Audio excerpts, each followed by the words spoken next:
Süygünlerin sözü muhalim Bakatay'daki en bugün çağırıp oturum. Bugün göre 23 may 88 yıl. Bunu әлі көрем, ұмыт қалмайын деп магнитофонға жазып қойып отырмын ғой.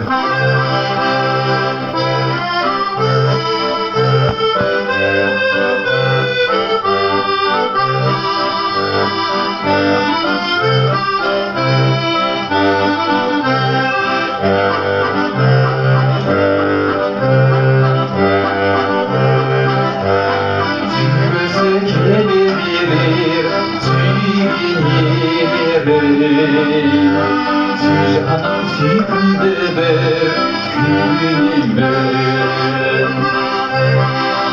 Yüreğimi canıma vergi soksun Ağaçın beş günlük günlerim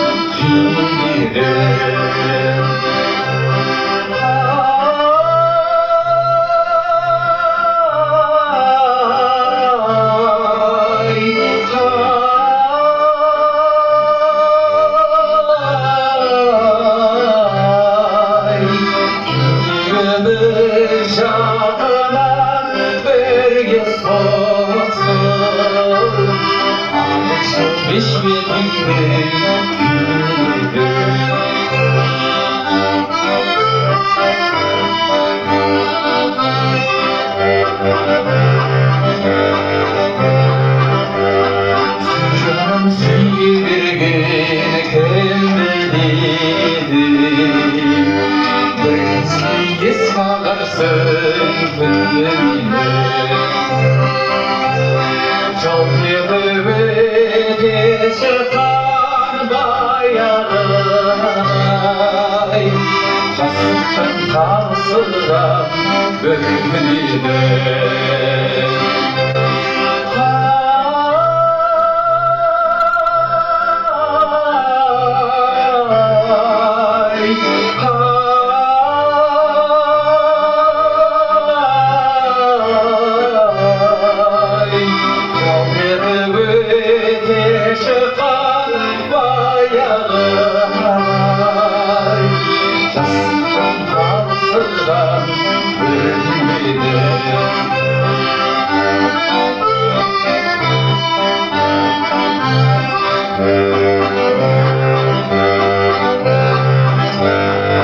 Rüyalı bara düşen bulatmalar Rüyalı akaylı jırlatmalar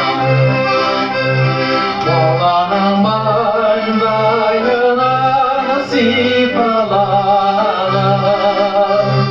Böyle bayramlarla çulaklanlar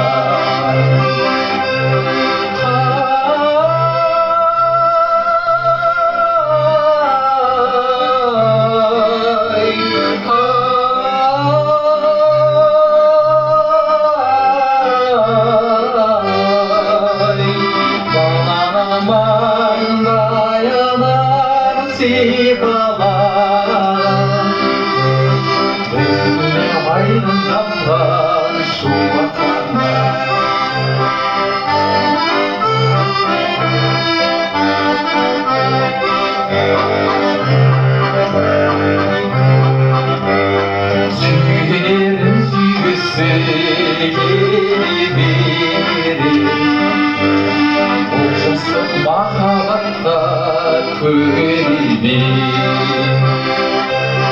Süyünün bölgemin yeridir Süyünü git sorasa geliverir